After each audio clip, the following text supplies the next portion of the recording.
Good afternoon, everyone. Thank you so much for making time to be with us here on this glorious sunny day. My name is Kristy Matheson. I am the director of BFI Festivals. For blind or visually impaired audiences who are here or watching on the recording, I'll give a short description of myself. I'm a white woman with dark hair and I'm wearing a green and red tartan jacket. Joining me on stage today, I have an incredible panel of people, so I will be introducing them from this end. Eva Yates is director of BBC Film, and during your tenure there, Eva has executive produced over 40 features, including the multi-award winning films such as Charlotte Wells' After Sun, Charlotte Regan's Scrapper, After Love, Blue Jean, to name just a few. And this year has no less than 4 titles here in Cannes. And we have Becoming a Guinea Fowl, Bird, and the film that we're discussing today, Santosh. Next to Eva is Sandhya Suri, the director of Santosh, who came to filmmaking when they were awarded a scholarship at the National Film and Television School in London, and made their first feature-length documentary, Eye, for India. And this film was selected for Sundance Film Festival and then went on to travel at over 20 international festivals, won numerous awards. In 2018, the short film The Field won the IW Shortcuts Award for Best Short at the Toronto International Film Festival, and then went on to qualify for the Oscars. Santosh is the first feature-length screenplay. It was selected for the prestigious Sundance Screenwriters Lab and the Directors Lab, and will have its world premiere here in Cannes tomorrow. And next on our wonderful panel, we have Mike Goodridge, who founded Good Chaos in 2017. It's a UK-based production and management company with a focus on international stories and filmmakers. Upcoming films that are set to shoot are The Ballad of a Small Player and Orphan, the new film from Laszlo Nemes.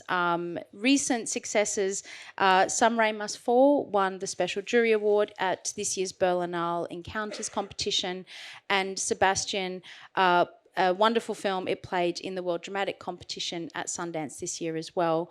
Would you please make the panel very welcome?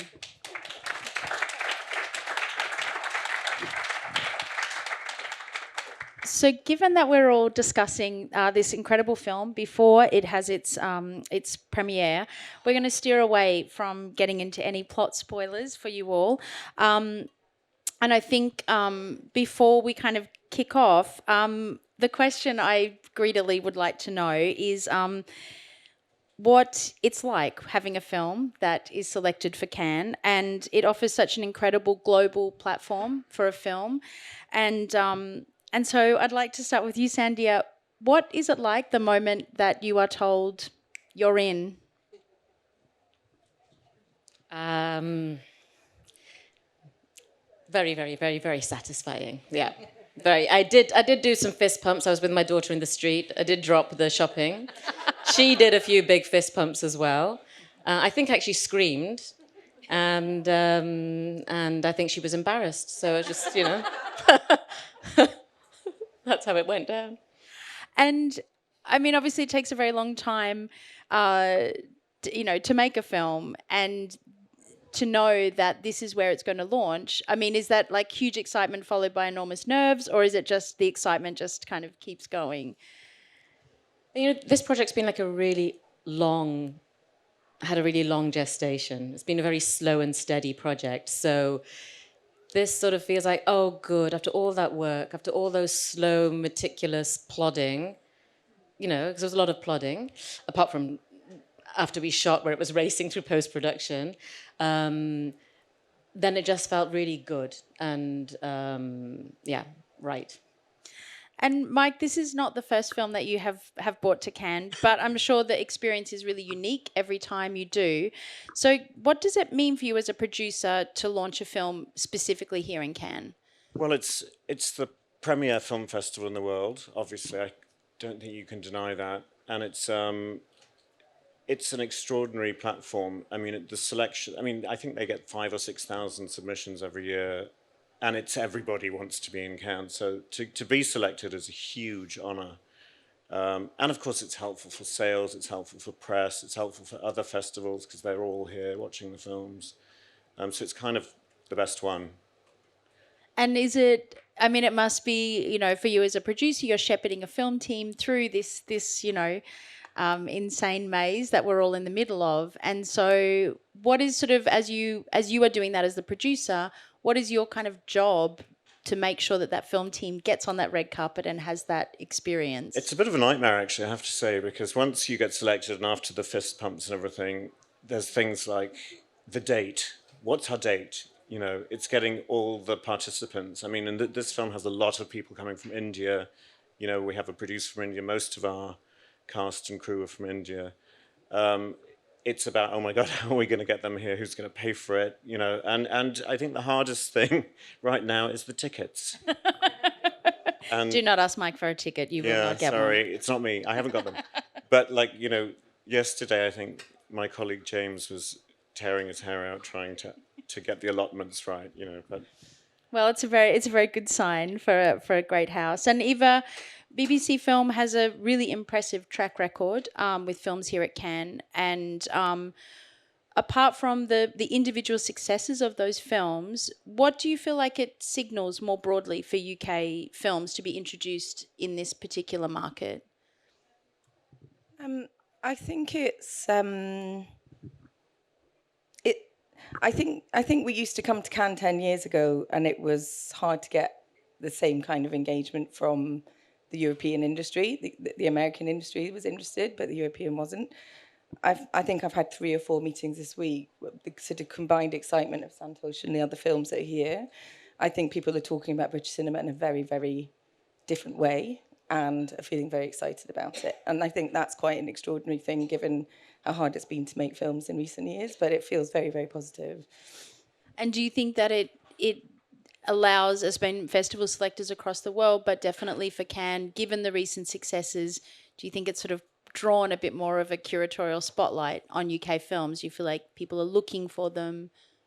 I think people are probably tracking more than they used to, but I also think it's so competitive to be in this place. Every film has to be extraordinary. So you kind of know that there's no replacement for that part of it. So I think the quality of the filmmaking is what gets people here every time. Yeah.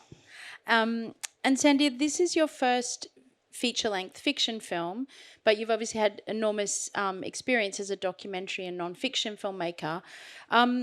Can you tell us a bit about why the move into narrative for this particular story, and what were some of the advantages and challenges that working in fiction brought up for you as a storyteller? Yeah, I mean, I think there was no career move to move into fiction. It was just that I was looking at a certain subject matter, which was about violence against women. And I was working with some NGOs in India, looking at documentary research and thinking, okay, well, every time I kept thinking about how to make a documentary, it became very frontal and direct, and I couldn't figure out, I knew that wasn't the way I wanted to explore it, so I knew I had to somehow come from inside the violence. And then I had an idea from an image I had seen, a photograph, after this Delhi gang rape case in 2012, and I had seen a policewoman against massive female protesters, and she had a really enigmatic expression on her face, and I just thought, wow, that's how I talk about it. I looked at the gulf between her as a policewoman in her uniform and all her power, and then I looked at all the protesters who feeling their sense of powerlessness to feel safe, and I thought understanding her position within that was a way in. And then clearly it was unlikely to make a documentary about the Indian police in terms of access. So I thought that I would try it as a fiction. And obviously all of that experience as a documentarian and thinking, starting from the real, but also can you talk a bit about, the research process in writing that fictional script? Did you spend a lot of time with people on the ground? Did you really sort of get into that world before starting the writing process, or it was this image that really sparked it? Well, the image sparked it, and then I, because it's hard to talk about access with there's a very, very difficult thing to arrive at, which I did, I did sort that. That's what took the project so long in its development, because initially I started working and reaching out to police anthropologists because I couldn't write it out of nowhere. So I started working with police anthropologists, and I had the main story in my mind, and I had one draft really quickly before I was at the Sundance Labs, and then developed it there. Also with talking to the anthropologists for a second and third draft, and then I took my time, and the film took so long to get going, in order to be able to make that last step to get the research that I really needed to witness myself personally, also, in order to feel safe in the fiction, because I never wanted to make like a genre film. I'm a documentary maker. That would be ambitious to go straight into that, but yet, because this police lady was my way in, I'm in a police story world now, and I wanted to feel very safe in that fiction by making sure that I felt solid and not floating around in police films, Yeah. And Mike, this particular film is a UK, India, France, Germany co-production, if I've got that correct. Be great to understand what are some of the challenges and advantages of making films and working in a really global context. Well, it's quite a complicated one, this one, because Sandhya's obviously British. BBC Film and BFI are the principal funders of the film, but we also have great co-producers in Europe, in OE Core in France and Razor Film in Germany. So it was a sort of international co-production, but it was a European co-production making a film in India, which is its own ecosphere. So there were challenges. I mean, we had a fantastic production services company, essentially a co-production company in India called Suitable Pictures. And of course, filmmaking in India is part of their DNA. So, I mean, it was a pretty amazing crew. I mean, they were so professional and so supportive. So actually the shoot itself was quite straightforward in terms of, I mean, we were very ambitious. The script was a very ambitious script to shoot in the time we had, And how long were you on the ground shooting for in India? I think it was 40, what did it turn out to be? 40-ish. Balthazar? 44. 44, yeah. And it was in like sort of 45-degree heat. So the Just Brits, like this room. yeah, the Brits didn't do well, but all the Indians were completely unflappable, of course. And when you're working with colleagues in different countries, obviously you're all bringing different perspectives to the film. You're bringing different, skill sets. How does that kind of buoy you along as a producer? Because obviously making films takes a very long time.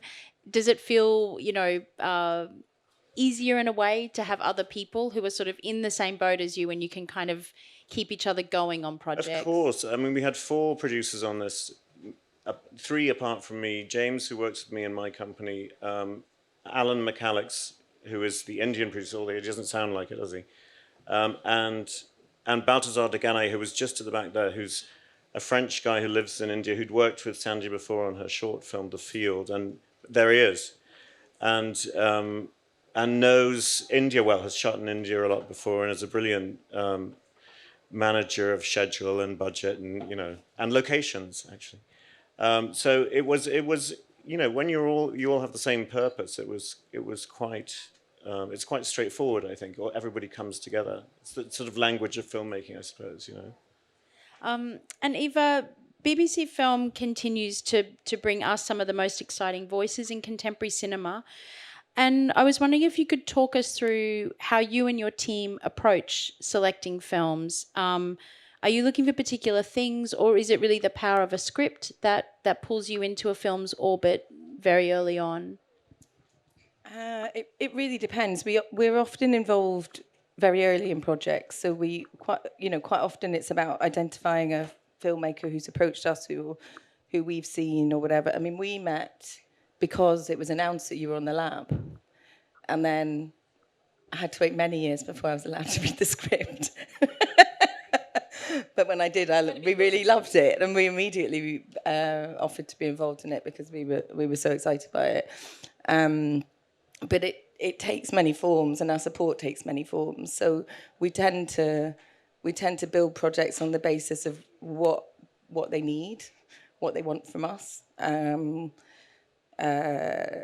You know, some projects are very, very early. Other things just need us at late stages, and we come in just for production. But it's really flexible to what we're looking for. And I guess we've done a lot of work in the new talent space, and you know, I think it's very important that those filmmakers then keep working and keep getting opportunities. So we're very focused at the moment on how we're supporting a lot of those filmmakers to keep moving through. And there's still a new generation of filmmakers who are coming in alongside that. But it's trying to find the balance of a slate which is around 15 productions a year, and where everything can sit. Yeah. And we spoke briefly about the film being in the Sundance Lab, and I thought we might spend a little bit of time just talking about labs and the importance that they have for each of you in your different roles. I mean, for a filmmaker, you are there working on a project, but also from a production and an executive production standpoint. So maybe Sandy, you can start us off and talk us through what does it mean for you as a filmmaker to go to a lab with a project and what it brings to it? I mean, the Sundance Labs are absolutely fantastic, like a really life-changing experience. Just to be able to go somewhere, you know, I went with a very rough first draft and have access to so many brilliant people. First I did the Writers Lab, and it was just so interesting, even on a film like Santosh, to look at the European perspective on the script and the American writing perspective on the script, especially something that's a bit crossover like Santosh. And really, it wasn't even vaguely confusing. It was just very, you know, it's not like something where you're going to go in and get torn apart and be very confused when you come out of it, or it wasn't my experience. So having that time where it's just about the work, and only about the work, and no one talks about market, no one talks about positioning. It's just not in the director's lab, obviously. They're the other producers' labs. I'm sure they do, but yeah, really, really to have that space, and then such a beautiful space, you know, in Utah, really stunning, and to have your fellow filmmakers form good relationships with them, and you know, over the director's lab as well, you just choose a few scenes, the scenes that you think are the most difficult of the film. They ask you to choose to workshop those 4 scenes over the course of 6 weeks. So, you know, and you're doing it with day players from Utah and people who aren't at all your actors. But it teaches you, you know, quite a lot. And you know, the first time I'm ever even interacting with an actor, I've got Robert Redford standing behind me, watching me. No, but it didn't, because I didn't know anything about directing fiction, so there is no pressure, because you know, I have no idea what I'm doing, so it's fine. And Mike, for you as a producer, I mean, what do you think, you know, for producers, how do labs help, and what are some of the really key I've ones? never taken something to a lab, although I know lots of people around Europe go to them all the time. I mean, UK is slightly different, because if you work with, say, BBC Film or BFI or Film 4, you know, there are teams of development executives who are working with you on the script, with your writer and with your director, and I think that kind of is quite unique to the UK, actually, where the public funders actually have a big input into development. And it's really fantastic, I have to say. So, what do you think, Eva? I mean, does the UK? I don't think we're such a lab-centric film culture. I think the point you made, Sandy, that there are environments where you're completely divorced from the everyday of life, and I think that's incredibly valuable to a lot of filmmakers, because they're completely displaced from everything that is normally surrounding them in a creative process. And so it can become very, very, I think it can be very, very accelerating, because it sort of completely puts you out of everything, takes you away from everything that is familiar. And also quite often, and I think in your case this is true, you meet a lot of other filmmakers, and there is kind of nothing better for figuring out how you want to make your film than understanding how other people have done it, so that you can choose what you take from that, but also how you do it your own way. And I feel like so many people going through the process of making their first film worry a lot about what is or isn't sort of normal in the process, and actually sometimes that's a really useful question. Sometimes the question is how do you want to do it? So I think they do kind of open up ways of thinking, but they also just aren't really, they don't have a deliverable at the end. So normal development is like, when's your next draft coming, or what's the next step? And labs very often, like what you shot, when you shot on the directors' labs, and that's for other projects I've known who've shot on those directors' labs. Nobody ever sees those scenes. Yeah.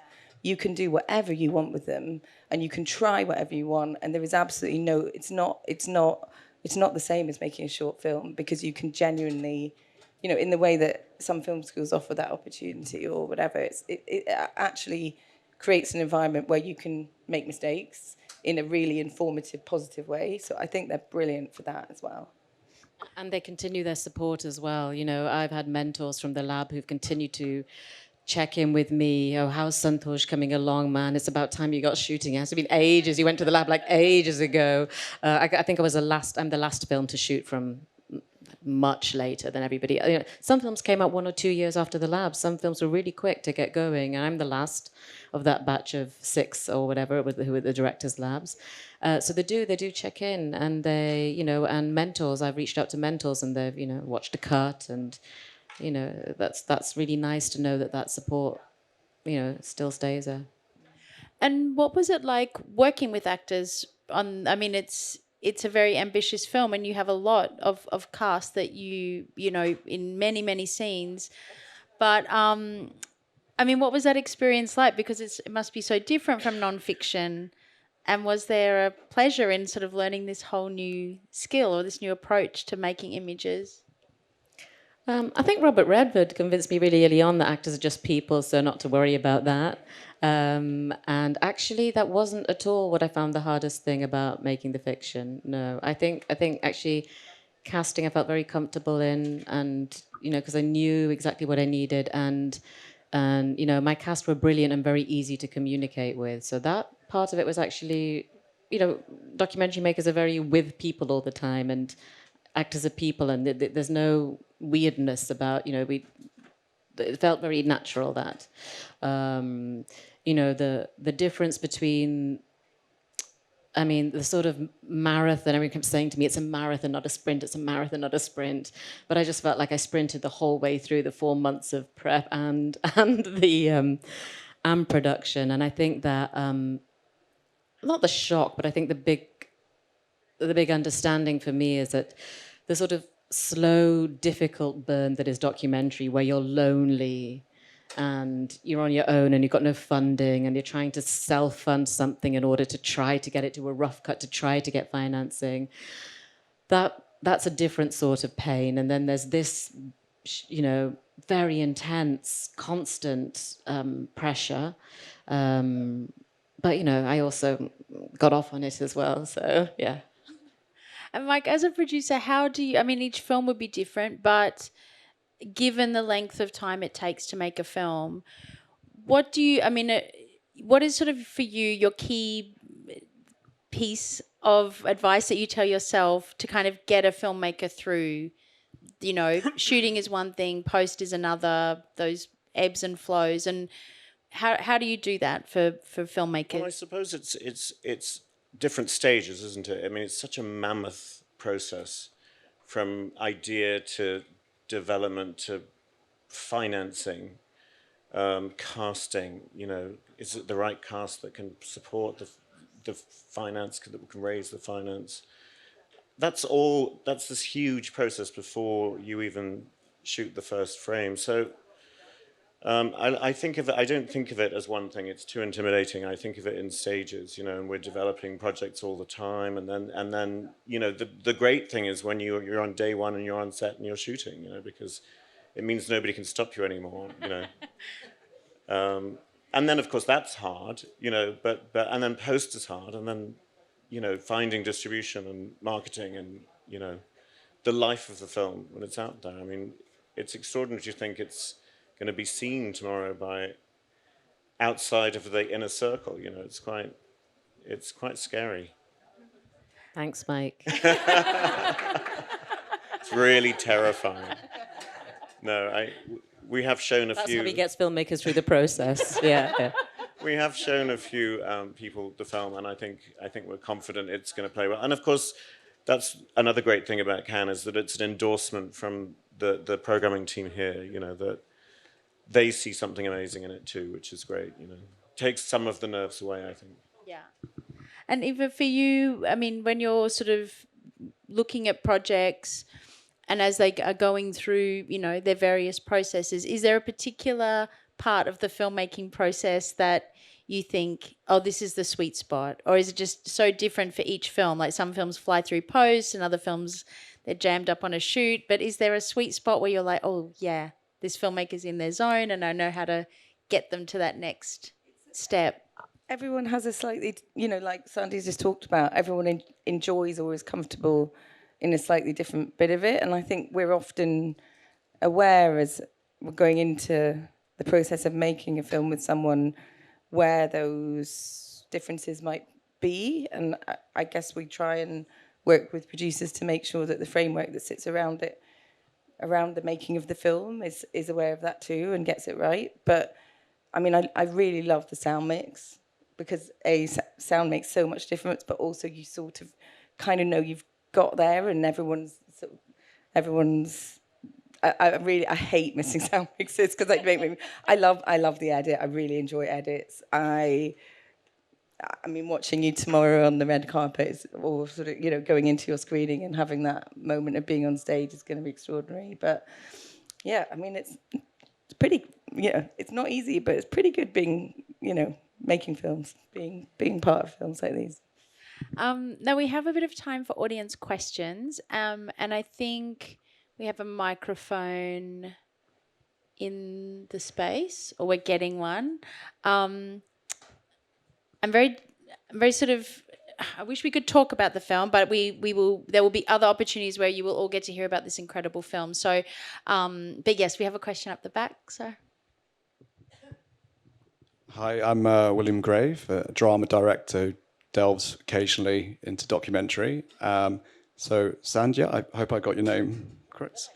Yeah, I'd love to know for you, like, when I have done a documentary, I love the kind of freedom you have where you don't have a vast shot list and not every minute of the day is scheduled.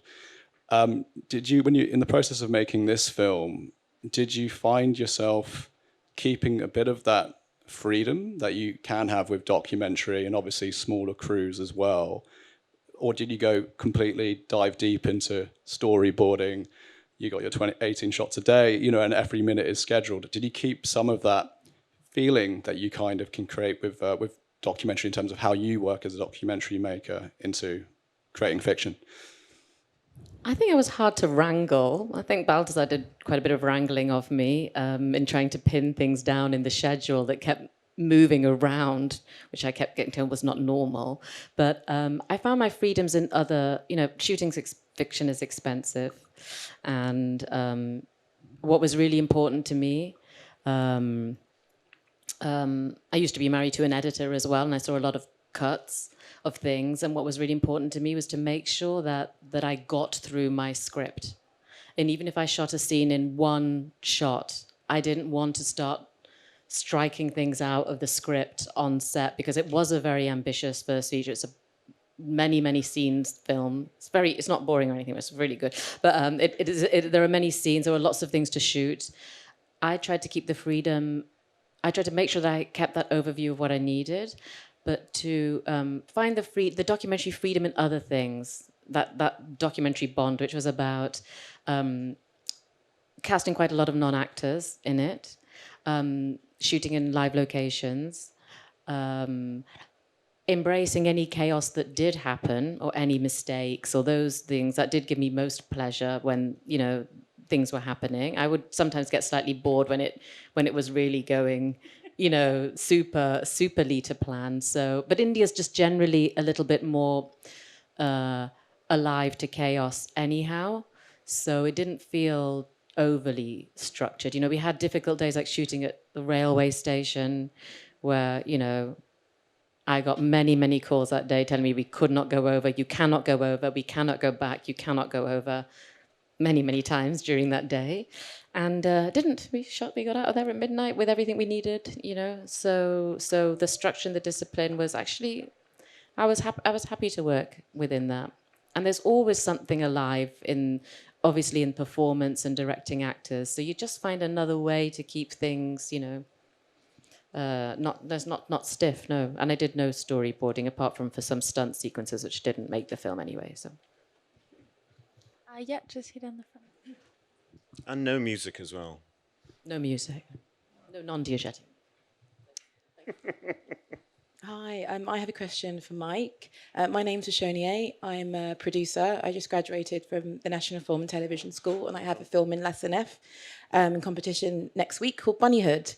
And I wanted to ask about independent producing, especially now for emerging producers. Lots of the advice I get, because I've come out with a slate and I want to go for it as an independent producer, but I keep being told, no, you don't really want to do that in the British film industry. So I wanted to kind of hear what your opinion is on that. Is it better to go in with a production company, and if you've got a really exciting slate of directors, make it with them, or kind of build up your own funding and sort of make it independently? What would your advice be? I don't know what the best advice is. I think it's kind of organic to what you get going.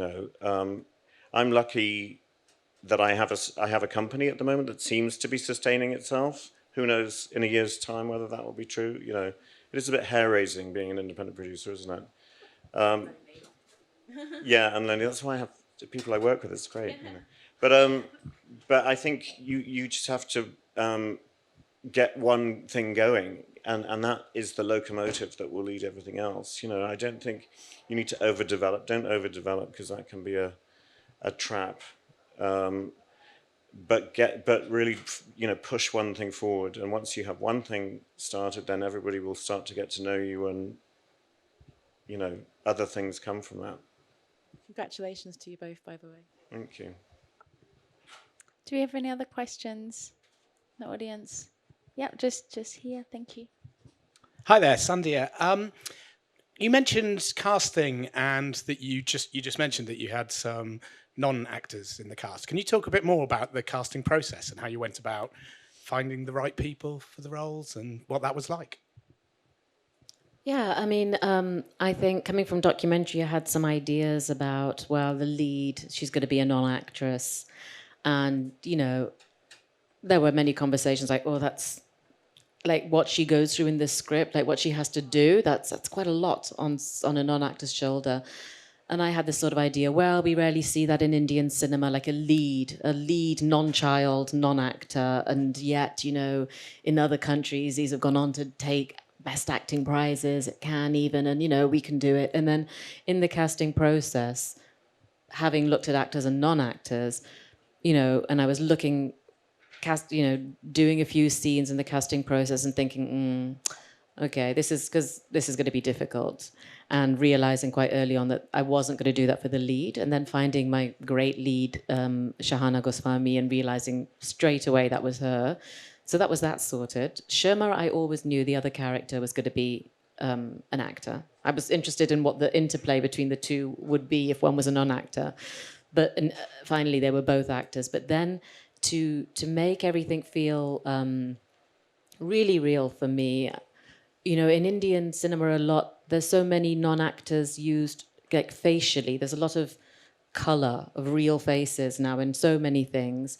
But in terms of like speaking parts, not that much. So I was really keen that actually a lot of the scenes the non-actors they're pretty essential to, they run some of the scenes. So that's where I get my pleasure. That's where I got my kick, So and to feel, that just feels so right and so real to me. So yeah.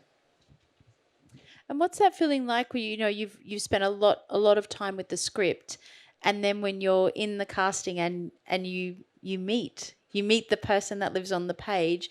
Does it feel quite in that casting process? Did it feel quite immediate, or it sort of was something that you had to get used to as you sort of started to form your main cast?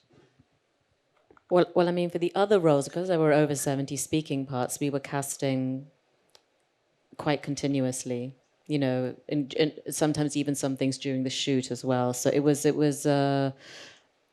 What was good that even under pressure, I think I always, you know, I never just cast someone because it was coming up. I mean, you know, I know you have to nail things, but we did, you know, I always was only satisfied when it was the right person. So that felt good because that instinct was still very strong, whether it's right or wrong or fitting or not. Yeah, and of course you always get surprises, but generally they were good. They were good surprises. Yeah. Do we have any other questions from the audience? No? I mean, and it's difficult because the film, it hasn't met its audience yet, and that is coming up tomorrow. But I wondered, if each of you could tell us, what do you hope an audience will take away from the film? And I know some people are very superstitious about talking about this and others like to, but do you go into this tomorrow, Eva, with any expectations of what you think people will take away from the film? Well, you don't know how to answer this one either. I know. Oh, you know, or you don't know? No, I don't know how to. I mean, it's probably much easier for me to say this than Sandy or Mike. I think the film's absolutely exceptional. So I just hope as many people see it as possible. And, you know, I think it's an incredible piece of filmmaking on so many different levels: the craftsmanship, the writing, the performances, the mise en scène, everything about the film. I think it's really exceptional. So I just feel very excited about you seeing people, you know, feeling people respond to that work in that moment, and finally, after this very long journey, being able to enjoy that. So yes, don't want to jinx it, but I feel very excited and sort of confident about the way people will react to the film. I suppose all I would say is that I like to leave good amount of space for the audience to fit into that film and engage with that film. Like it's quite an active participation, I think, with the film. So I don't know. I hope that people will be surprised and have a good trip. Have a good trip. It's a good ride, I think. For me, that when I read the script, it's such a great. I mean, it's really one of those scripts you read and you're like, oh my god, this is amazing, you know, because it's full of surprise. Not because. Not tricksy. It's not. No, tricksy. it's not tricksy, but you sort of expect it to be one way, and then it suddenly subverts that, and that's what's so fascinating about it to me. So I think that's what I'm excited about is to see how people respond to this moral maze that Sandy has created around the story. It's fascinating. Do we have any other questions from the audience? Yes. Yeah, hi. This is a question for Sandhya. I'm always wondered when filmmakers live with their projects for so long. I mean, from the labs to the writing of it on your own, and then having it buffed and polished in your own head. And do you have to work at being, sort of maintaining the same level of excitement, or sometimes is there a slump and do you come back to it? Do you have to work at it? Just a question. I mean, there's definitely been a few dips in the 10 years or so that it took to, get this here. But, and it was not like I was doing a great deal other things. I've been lecturing and doing, different things, but nothing. I haven't made many other things. I made the short and made a second feature doc. That's not true. I haven't been doing other things. But I think that, I think there are times you just don't necessarily want to engage with it for very long. But the thing about this script that was a bit different was that I didn't do many drafts. This was not something that's been very, very developed, like with loads of notes from the BBC or the BFI. Like that wasn't the case at all. The script coming out of the lab was actually in quite a fit, healthy state. So what felt good that I didn't feel like I'd been through an endless cycles of development. So that passion was never taken away, from just executing lots and lots of notes from financiers. I didn't have that. So I feel really blessed that it was in a good position, that I took it in a good position. For that reason, I felt it was never draining. It was never draining. To get the strength up, to get the courage up, to think that I could direct a first feature that's that complex, coming from documentary, that took a bit of time to go out, make a short first. I already had, I think we were already almost quite well funded before I went to make the short, or at least we were heading that way. But I needed to see how the how fiction felt first. Yeah, then I could come back saying, okay, it's going to be fun. We can do it. Yeah. Right, thanks. Yeah. I'm going to reserve my other question.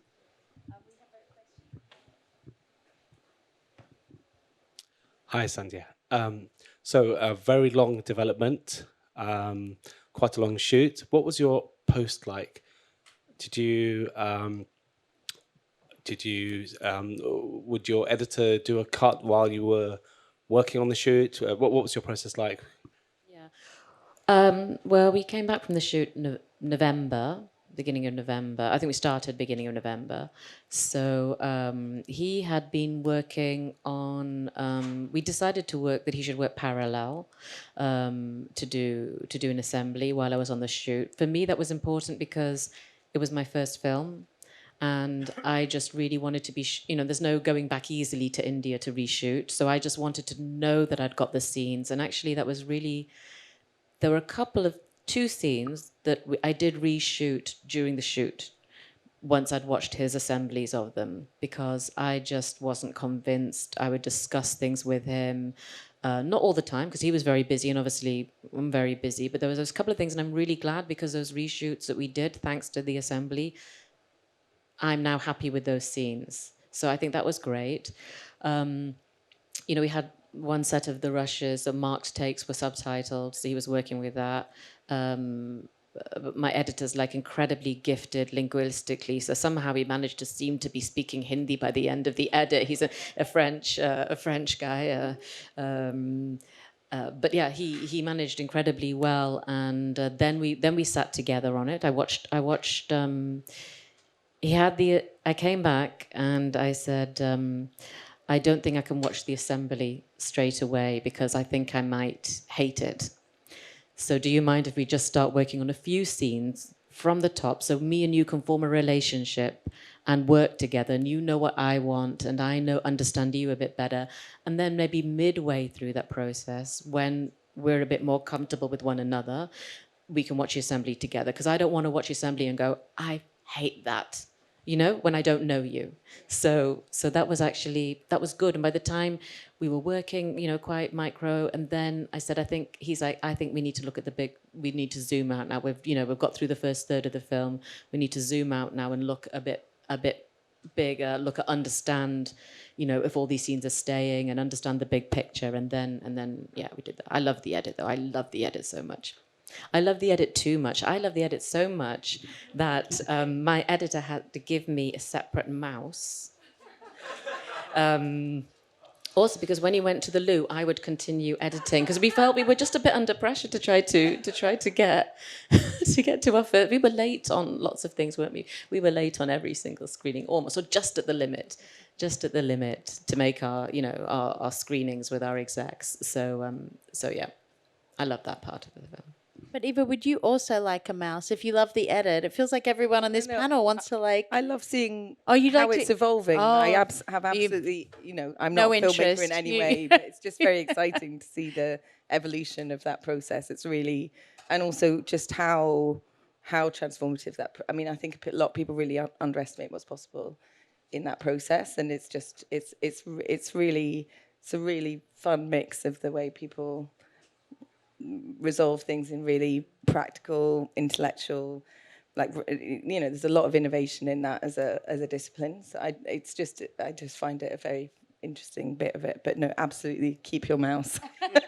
I would never have the mouse. He'd disconnect it sometimes. Yeah, he'd put boundaries up. Yeah. No, but it was also because things were in Hindi. You see, so sometimes, one set of rushes, one a take is subtitled, but not all the takes are subtitled, you see? So then, we're also trying to hit our deadlines. So we needed that level of me sometimes preparing things for him to watch, and then we'd watch them together because it's quicker for me to do it in Hindi. So that's how we were working. It was a fantastic collaboration. Brilliant, brilliant, brilliant editor. Do we have a final question from the room? No? Oh, we do. Yep, we got two. All right. Yes, Sandhya. Sorry. Yeah. So my question is for you.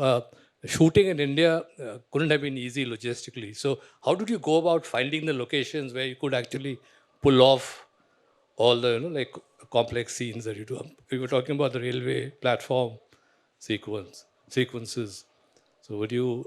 Well, that's the difference between making documentaries. I've shot documentaries on railway platforms in India, and I've dealt with permissions, and that's not fun. But then having great Indian producer with a fantastic team, they take that stress away from me. And then all they do is try to not tell me what's going on with the permits and protect me from all the conversations that are going on. So, they're so experienced. And then shooting also in shooting friendly places. We shot in Lucknow, where there's quite a good infrastructure. They're quite used to shooting.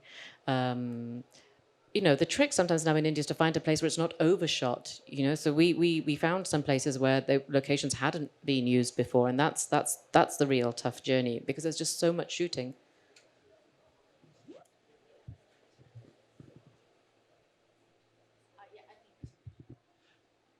I wonder if there are any plans to create a lab in this. I was going to say this country, in the UK.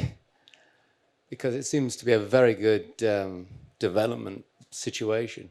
Yeah, even Tarantino actually went there and developed Reservoir Dogs. I had the best people from Oscar winners from the 70s to go through his script. So I can't wait to see the film anyway. Who was UK's Robert Redford is a question, though.